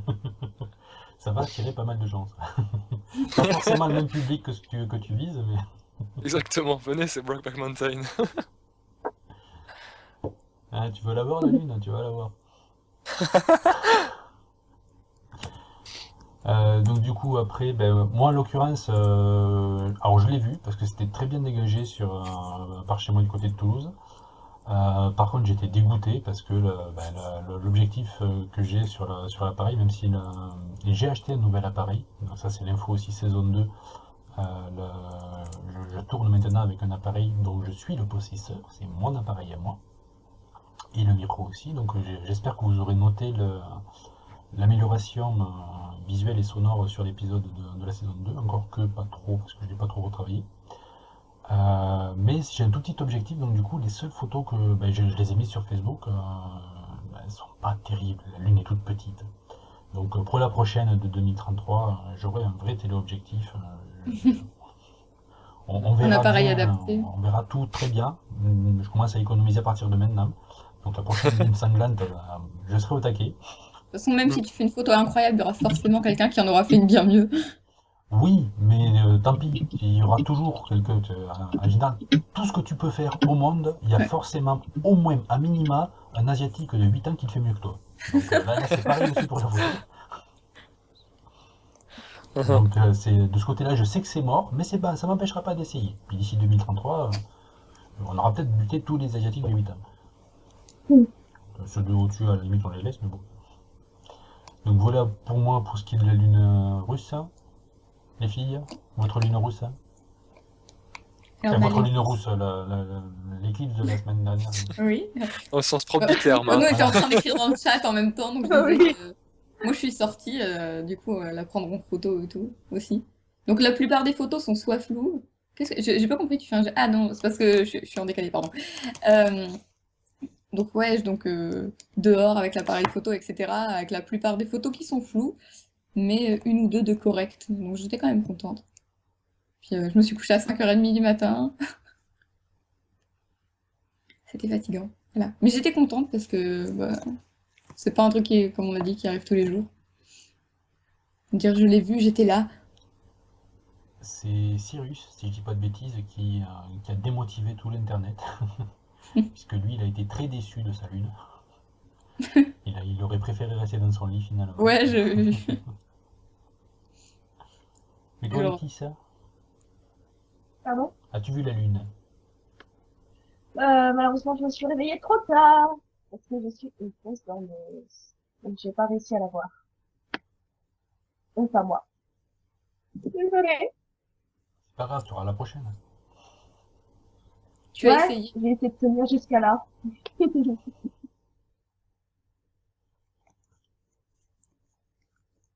Boldery On qui aurait dû fait préparer des nous sommes fausses histoires super folles à Shinoniris. raconter. On aurait dû peut-être préparer un petit peu plus. Bon, en même temps, c'est pas trop mal, hein. Ça fait quoi? Ça fait Bah, 1h20 qu'on peut-être est en c'est, live. Ouais, non, mais tu sais, peut-être, avec une histoire très épique de comment on s'est retrouvés sous la lune et tout. On le fera pour la prochaine. Voilà. sinon c'est le moment des questions. S'il y a quelqu'un qui a des questions, Ou si quelqu'un a une voilà. histoire épique avec cette lune rousse. Oui, Mhm. racontez vos histoires épiques. Et pendant que vous êtes en train, avec le décalage et le temps que vous écrivez le truc, je vais parler juste donc de ce que j'étais parti pour faire tout à l'heure. Par rapport aux les roues qui se sont face palmées sur ma vidéo. Donc vous en aurez reconnu normalement certains. Donc vous aurez reconnu l'ami Gunplay qui est souvent présent avec Chris de Mini Papillon, qui est un vrai roux. Donc avec son beau crew. De sa chaîne, alors sa chaîne c'est en baluchon, donc ceux qui connaissent pas allez voir. Enfin, normalement vous devez connaître. Si vous êtes par chez moi, vous connaissez forcément Mini Papillon, mais vous connaissez ce qu'il y a autour. Et je l'en remercie pour son petit coucou par rapport à ça. Également Gilus, l'autre homme, l'autre G au chapeau de Zone Geek, qui est aussi un ami de Samuel Buisseret, donc la personne que j'espère, si ce n'est pas le cas, vous faire découvrir, quelqu'un de très intéressant aussi, qui sur sa chaîne, qui porte son nom Samuel Buisseret, que je mettrai dans la description de toute façon, mais je mettrai sans doute aussi à ce moment-là dans l'épisode un petit encart pour aller sur sa chaîne, qui fait des débunkages, entre guillemets, pas entre guillemets d'ailleurs, des débunkages de mythes. Sur sa chaîne, il appelait les épisodes fake. Et ce qui est rigolo, c'est que justement, la dernière en date, si je dis pas de bêtises, c'est sur les complots lunaires, sur le fait qu'il y a des extraterrestres sur la Lune, ou que des astronomes ont vu des extraterrestres. Donc avec le fameux aussi, que certains connaissent peut-être, le mot de passe je vois le Père Noël d'ici, qui était normalement Houston, qui avait dit ben, si vous voyez des extraterrestres, vous nous dites que vous voyez le Père Noël, alors qu'en fait non, c'était Buzz Aldrin, si je dis pas de bêtises, qui répondait en fait, c'était un petit message perso fait pour une petite fille qui avait posé la question à la NASA à l'époque. Donc voilà, il fait des débunkages comme ça, c'est très intéressant. Et il fait aussi, et c'est super intéressant, ça n'a aucun rapport, mais je vous conseille vivement d'aller voir, la web-série Saturday Man, qui reprend un petit peu le concept avec Marcus, des Power Rangers et autres senpai comme ça. Euh, Allez le découvrir. Moi personnellement, j'ai adoré le début qu'il en a fait. Euh, il y a toutes les années 80 et mon enfance qui sont remontées. Donc je vous invite vivement à aller voir. Et si vous avez l'occasion, à soutenir le projet Saturday Man, puisqu'il a lancé un crowdfunding pour financer la suite de la série. Donc n'hésitez surtout pas à aller le voir, et si vous pouvez, ben, lui filer un coup de main de ce côté-là.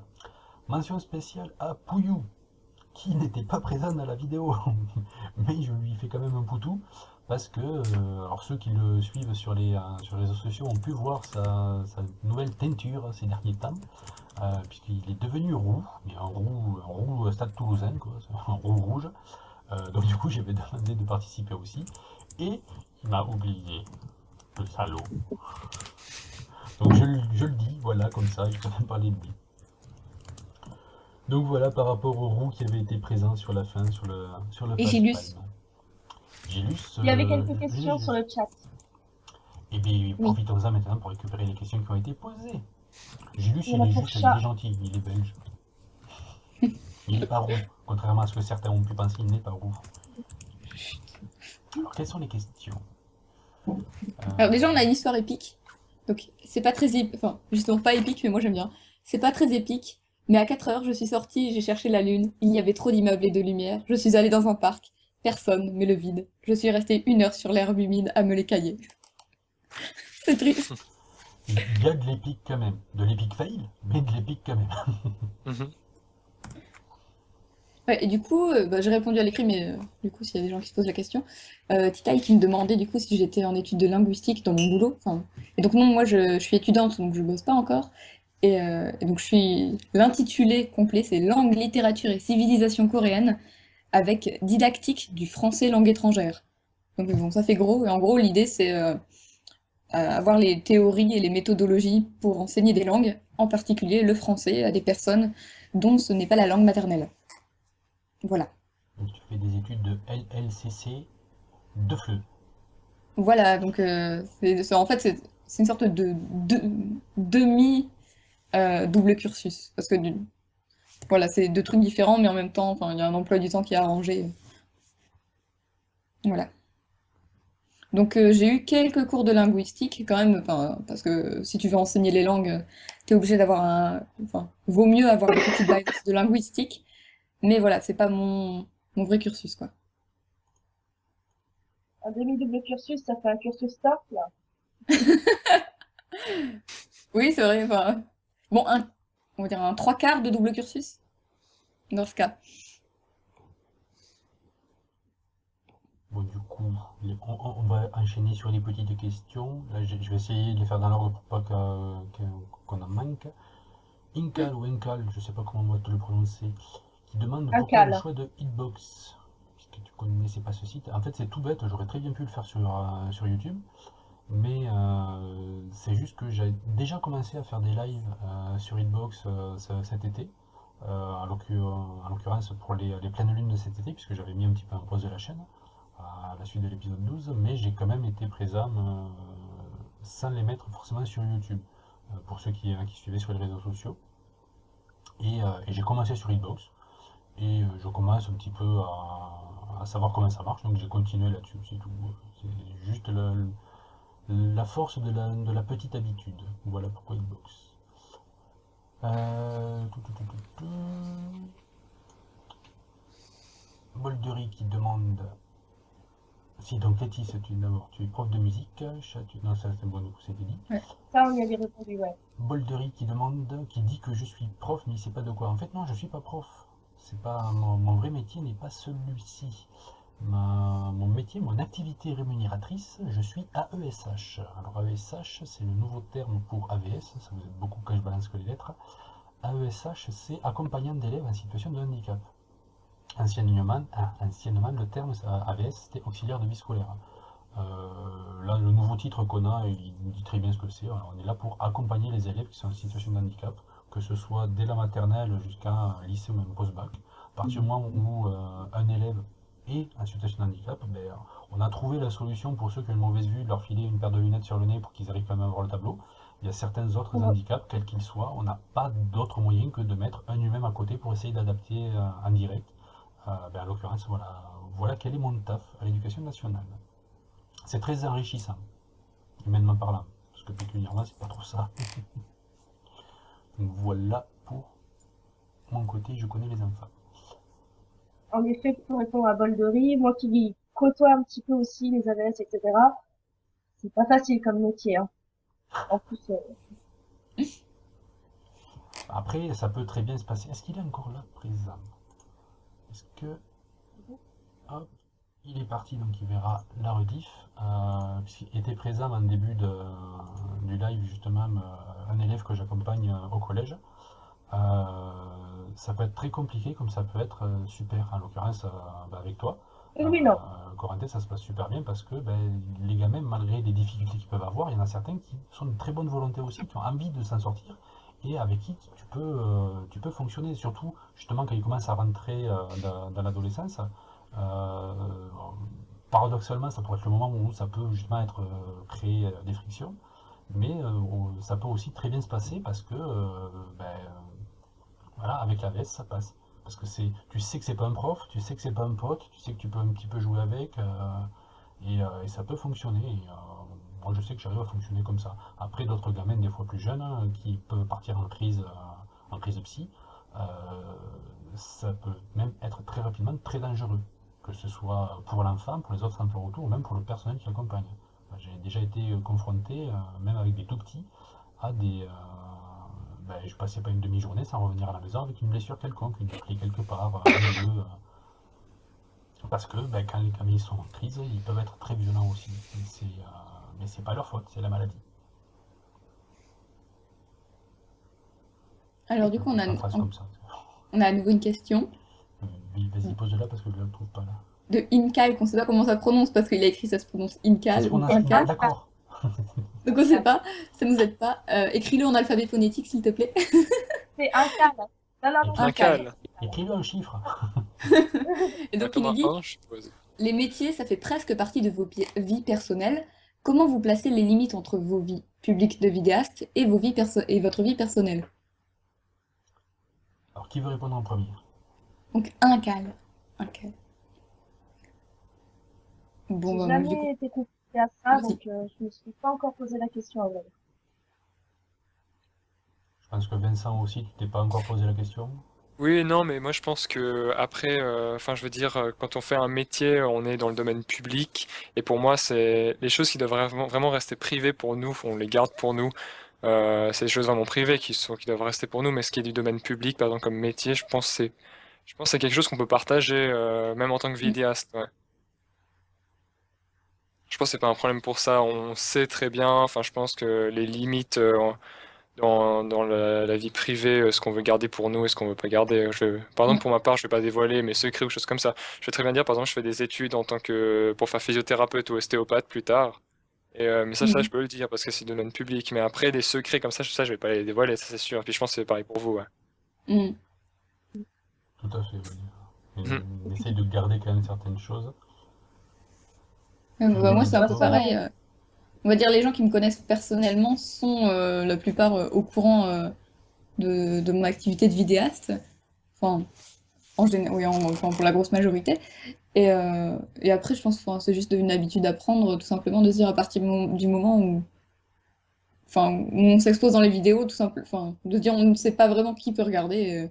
Juste de dire, bah, tu balances pas tes infos personnelles de ton adresse, ta famille, etc. Enfin, c'est assez simple, je pense, de faire la part des choses. Ça peut paraître simple pour certaines personnes et ça l'est pas pour d'autres. Ouais. Après, il faut avoir aussi à l'esprit que, qu'on le veuille ou non, à partir du moment où on fait des vidéos sur Internet, où on s'expose publiquement, on prend vraiment le statut de personnage public. Mhm. Donc c'est la raison pour laquelle moi, à part les gens dans mon entourage proche, personne normalement sur le net ne connaît ma vraie identité. Mon vrai prénom, très peu le connaissent. Parce que en fait, moi je me suis positionné par rapport justement à ça, pas cette inquiétude, mais cette connaissance du fait que le Végaro allait devenir un personnage public, qui, à partir du moment où tu fais quelque chose qui est public, ça appartient au public. Donc pour moi, dès la première vidéo que j'ai postée, l'image justement du Végaro, elle ne m'appartient plus en tant que telle. C'est quelque chose que j'ai en copropriété avec les viewers. De même que je sais que le Fossoyeur avait parlé par rapport à ça, le rapport qu'on peut avoir vis-à-vis d'un film. Qui est le possesseur du film? Est-ce que c'est le producteur? Est-ce que c'est le réalisateur? Est-ce que c'est les personnes qui le voient, qui l'interprètent de leur façon? Et ça, moi dans ma tête, je l'ai transposé aussi à l'image publique qu'on peut avoir. Donc pour moi, le Végaro, il y a vraiment cette idée-là c'est quelque chose, c'est une idée de partage. Je ne le garde pas pour moi, ce n'est pas à moi. Je suis le créateur du Végaro, je suis le créateur des scénarios avec, mais cette image-là, elle appartient aussi aux gens. Donc, et je ne veux pas, c'est aussi une raison pour laquelle je ne monétise pas, je ne veux pas faire du fric avec, enfin pour l'instant, ne disons jamais Fontaine, je n'ai pas soif. Mais pour l'instant, il y a vraiment cette idée de, moi, j'offre ça aux gens. Si je l'offre, justement, je mets une barrière, et cette barrière, elle est que mon vrai moi, la personne derrière le personnage, est très peu exposée. La question s'était même posée, et au début, je voulais que mon personnage soit masqué. À la base, j'avais commencé à faire des ébauches pour un masque qui aurait été à la fois un masque de V pour Vendetta, et donc Lucky Folk, et le masque de, pour ceux qui connaissent, le manga Bleach. Ça aurait été une fusion de ces deux trucs, puisque justement la symbolique qu'il pouvait y avoir derrière, vous savez à quel point j'adore la symbolique de ces deux masques, avec la bota vénitienne aussi, était quelque chose qui pour moi était important, la notion aussi d'anonymat sur Internet. la question s'est posée aussi, le fait que je sois un personnage public, mais que je bosse aussi avec des gosses au collège, à l'éducation nationale, est-ce que ça pouvait poser problème? Donc la question de cette limite, je me la suis posée.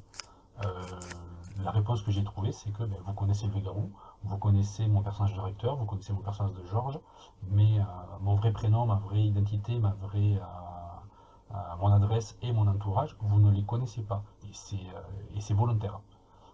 Et c'est même quelque chose que j'ai envie de dire que je conseille à tout le monde parce que le problème qu'il va y avoir avec beaucoup de youtubeurs qui se lancent, de youtubeurs, de vidéastes, on utilise le terme youtubeur par vue de langage, mais toute personne qui va s'exposer à travers quel que soit le média à des choses de masse, si elle expose trop sa vie privée, elle va se perdre très rapidement. Et c'est des gens qui vont, c'est le principe des téléréalités, des gens qui ont explosé en notoriété, mais qui du coup se font cracher dessus 6 mois après, ils sont oubliés et vivent très mal le truc. Euh, Moi perso, j'ai voulu mettre cette distance, pas vis-à-vis de moi, parce que je sais que je suis, peut-être de façon prétentieuse, capable de gérer cette distance au jour le jour.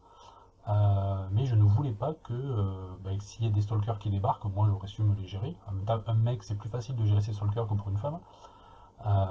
Mais je m'en serais voulu si, à travers justement mon manque de prévoyance en trop dévoiler de mon identité, il y aurait des gens comme des proches de ma famille qui auraient pu être emmerdés, clairement, par des stalkers, comme je sais que Link the Sun a eu droit à plusieurs reprises, ou d'autres youtubeurs qui ont des exemples de dire ben voilà, j'ai été reconnu dans la rue, je me suis fait suivre, ils n'ont pas réussi à rentrer chez moi, ils sont allés emmerder ma mère, ou des trucs du style. Donc voilà. C'est pas de la digression, mais je suis allé très loin dans cette réponse.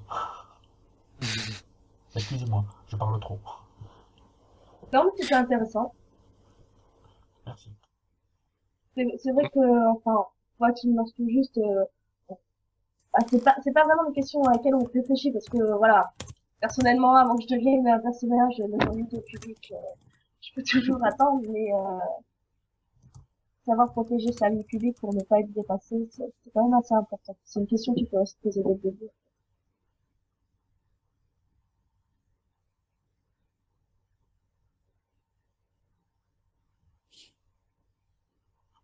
Donc, pas d'autres questions, les gens.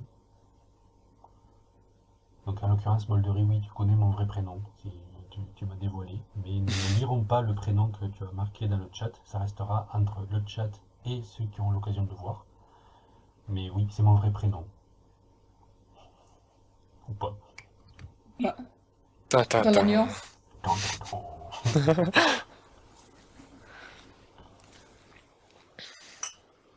Donc voilà. Mais écoutez, s'il n'y a pas d'autres questions, on va laisser un petit peu voir s'il y en a d'autres qui viennent. Très bonne idée, ça tient de la part d'un les autres vidéastes qui sont présents dans le chat, faites votre pub, profitez. Et comme on va être très rigolo là-dessus, ça ne restera comme mon prénom que dans le chat. Mais faites votre pub au moins pour ceux qui sont là.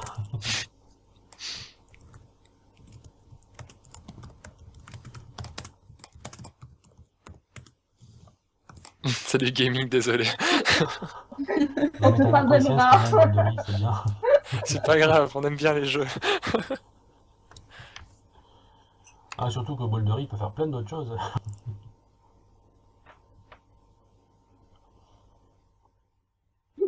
Non, bah surtout lui, hein, il est asiatique. Déjà, il manque un truc. C'est pas la taille qui compte. Je le mettrai peut-être pas sur YouTube, ça, après. Je vais récupérer des commentaires haineux. Bah tiens, on peut vite fait embrayer sur les commentaires haineux. Est-ce que vous en avez eu, vous, déjà des trucs, des commentaires bien haineux ou franchement déplacés? Moi, j'en ai eu un rigolo. Moi, c'est pas un bon exemple, j'ai commencé il y a 3 semaines à peu près, mais pour l'instant, aucun, non. T'aurais pu déjà y être confronté, ça m'empêche pas. Oui, On non, a- tout à fait, tout à fait. On m'a dit que j'avais des Attends, moi- oreilles sexy. T'as Mais dû je trouvais parler ça en Afrique, rigolo, donc... Ouais, celle-là. Celle-là, ouais, c'est super sexe. Le côté pointu de l'oreille, n'importe quel fan de Tolkien, il est à fond dessus. Hein. Donc, franchement, ça a été ma première vidéo, le tout premier commentaire que j'ai eu. C'est un mec qui a atterri là, je sais pas comment. Je venais à peine de poster ma vidéo. et il a cru limite que j'étais reporter TF1, alors que je me lançais à peine, il m'a déglingué. Et ça a été vraiment mal placé. En plus, ça m'a découragée au début.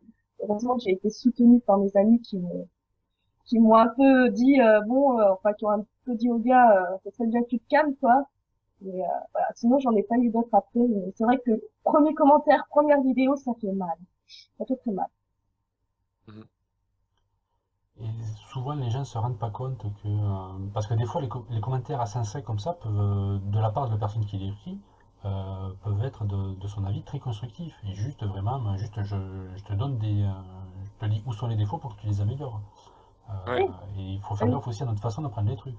Bah, L'objectif, en c'était fait, juste un avec con qui voulait te descendre aussi, hein, ça je le dis pas. Hein. Mais Mais il faut faire très bah, attention bah, à notre façon d'interpréter les commentaires des gens. bah, en fait, ça a été le problème. Au début, il m'a dit, il y a plein d'erreurs, c'est de la désinformation. J'ai fait, bah, ok, bah, dis-moi ce qui va pas. Et il a fallu attendre au moins le 10e commentaire avant qu'il me dise les erreurs que j'avais fait, que je n'avais pas vues. En effet, c'était des belles bourdes de ma part, que j'ai corrigées après, du coup. Mais voilà, c'était juste, je critique parce que je suis énervée, parce que c'est mon sujet, et que tu as fait des erreurs stupides. Du coup, maintenant, j'essaye de faire attention à bien tout vérifier, ce qui n'est pas forcément facile. Mais bon. Mais pour avoir des conseils critiques et utiles, il y a la vidéothèque d'Alexandrie. C'est le moment Oui, pub. aussi. Mais écoute, vas-y, Et qui sont par- francs, mais au moins on parle avance. d'eux. Ouais, donc bah, je pense que la plupart des gens connaissent déjà de toute façon la vidéothèque. Euh, Normalement, oui, surtout qu'à un moment donné, quand je voilà, faisais partie, j'en avais fait voilà, aussi, j'en ai parlé. Mais nous ne savons pas qui va débarquer sur la retransmission de ce live, donc tu voilà. peux en parler vite fait. Donc la vidéothèque qui a pour but de promouvoir des vidéos un peu pédagogiques et culturelles, en tout cas qui incitent un minimum à réfléchir et à apprendre des choses. Et qui a également, enfin, avec plusieurs choses, donc il y a le site, voilà, où ils font un peu la promotion de vidéos. Il y a aussi l'école, où ils vont essayer de donner des conseils, du coup, pour réaliser les vidéos. Et le forum, où chacun peut venir un peu enfin, parler soit de problèmes techniques, ou de demander des conseils sur sa chaîne, sur une vidéo en particulier, ou pour n'importe quoi. Bon, et aussi parfois juste bah, discuter de cinéma ou d'art, ou de que sais-je. Voilà, c'est très très sympa. Et il y a un Mumble, qui est donc bah, une plateforme où les gens peuvent discuter directement à l'oral, et qui est très sympa aussi. Voilà. Enfin, par contre, j'aimerais bien rebondir sur la réflexion de Jadvan qui se pense pas encore assez intéressant pour s'inscrire à la vidéothèque. Franchement, vas-y. Enfin, moi, personnellement, je suis arrivée, j'étais toute petite, j'ai reçu tout de suite des commentaires sur mes vidéos, qu'est-ce que je vais améliorer, etc. Donc, vaut mieux que tu le fasses maintenant pour que tu t'améliores au plus vite, plutôt que tu attendes d'avoir une certaine notoriété pour prétendre y aller, alors que tu peux t'améliorer dès maintenant, quoi. Ça, c'est un conseil Ah, qu'avait ok. donné En fait, aussi Antoine Daniel par rapport à mm, ça, et la vidéo qu'il a faite là-dessus est très bien par rapport à ça. De toute façon, quand vous commencez, ce que vous allez faire, c'est forcément mauvais. Un exemple tout bête, même moi, je considère que mes vidéos, les dernières, sont pas encore super, je dois m'améliorer encore. Allez voir mes premières, moi quand je les regarde, je pleure des larmes de sang. Mais si j'avais pas fait celle-là, si j'avais pas fait le zombie, si j'avais pas fait Dragon Ball, j'aurais pas fait celle qui ont suivi. Je pense que, en toute humilité, je m'améliore plutôt pas mal. Mais il faut commencer par faire quelque chose qui est mauvais, parce qu'au moment où on l'a fait, il n'était pas mauvais. Au moment où on l'a fait, c'était le mieux qu'on pouvait faire. Et après, il faut qu'on évolue. Mais ne vous bloquez pas parce que vous trouvez que ce que vous faites n'est pas bien.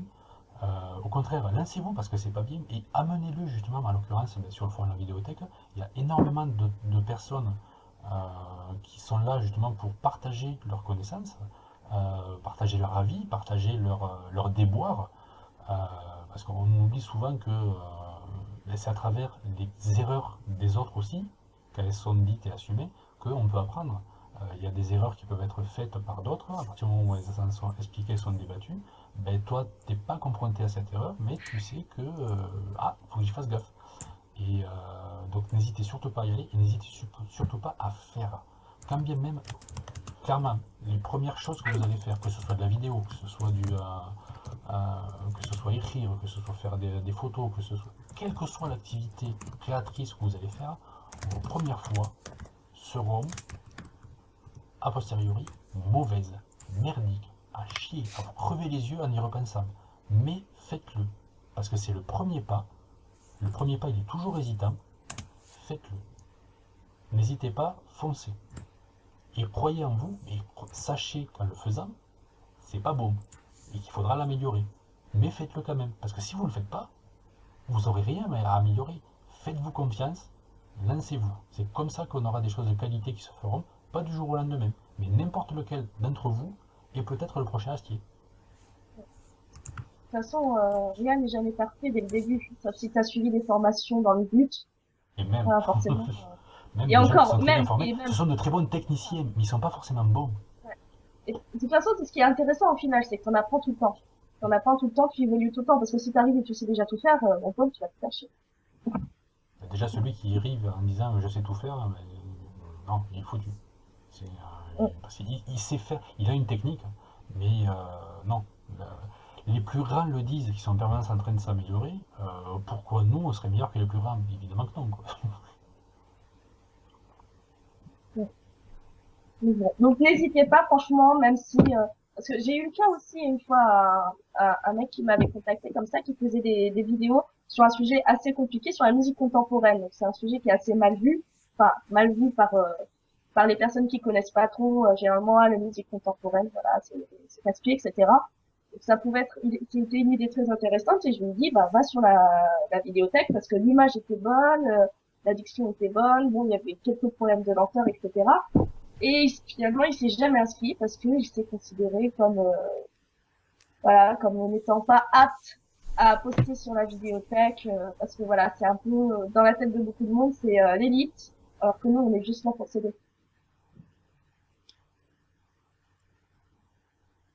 Puis ça peut Comme servir parce que des fois il y a des choses qui sont très bien aussi. Ben justement, la Dear Science, qui est une chaîne qui, on le redit, allez la voir, qui est très, très sympathique et qui est déjà de très bonne qualité.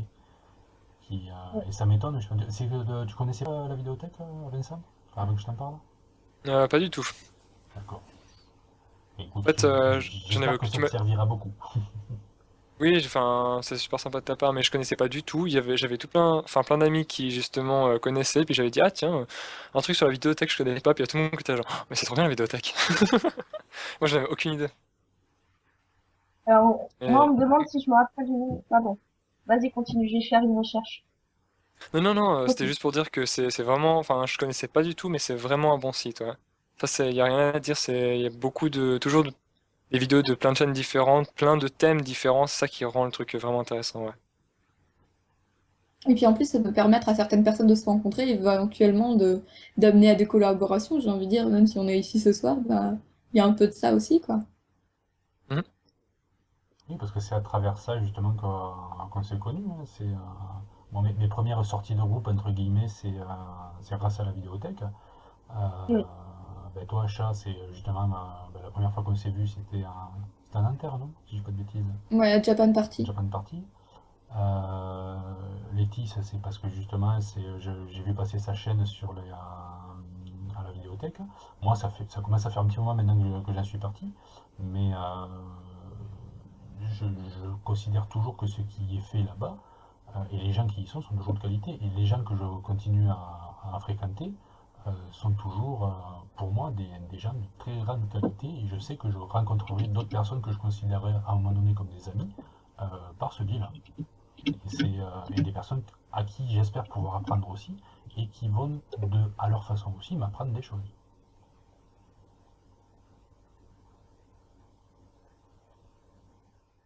Boldery qui dit qu'il m'a rencontré à mon besoin que depuis ce jour est gravé dans sa mémoire. Je sais, mais il y a autre chose que je t'ai gravé.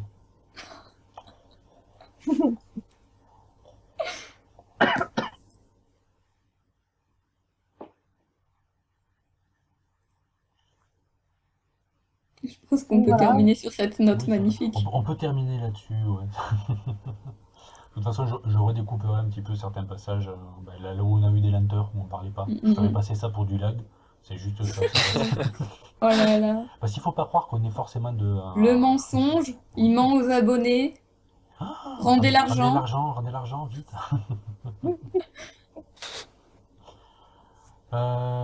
Écoutez, je vous propose un mot de la fin peut-être.